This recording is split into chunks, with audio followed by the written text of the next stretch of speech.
Hi friends, ఈ సగ్గుబియ్యాన్ని ఉపయోగించి tasty అయిన పాయసాన్ని పాలు లేకుండా ఎలా తయారు చేయాలో ఇప్పుడు చూద్దాం.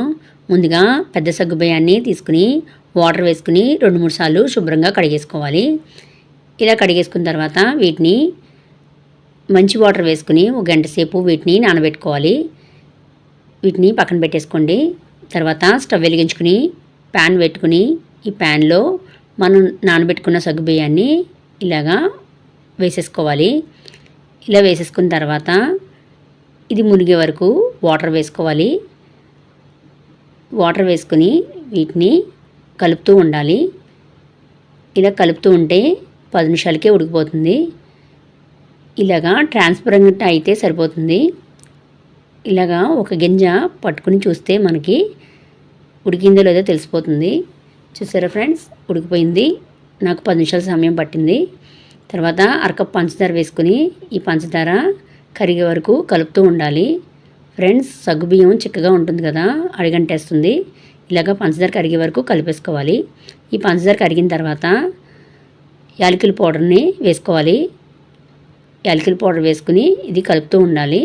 ఇది కలిపిన తర్వాత నేను బ్రిటానియా పాల పౌడర్ తీసుకుంటున్నాను.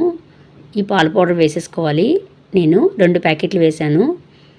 2 ప్యాకెట్లు నాకు కరెక్ట్గా సరిపోయింది. ఇలా వేసుకుని ఇది ఉండలేమి లేకుండా ఫాస్ట్గా కలుపుతూ ఉండాలి. ఇలా కలిపితే ఈ విధంగా తయారవుతుంది.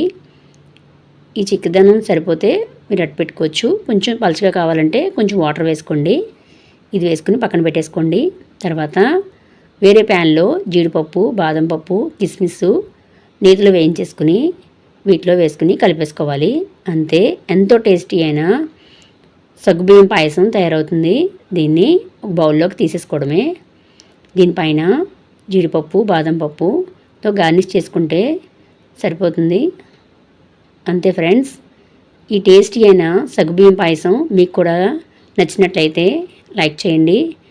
మీ ఫ్రెండ్స్ అండ్ ఫ్యామిలీ మెంబర్స్కి షేర్ చేయండి. ఫస్ట్ టైం నా ఛానల్ చూస్తే కనుక సబ్స్క్రైబ్ చేసుకోండి.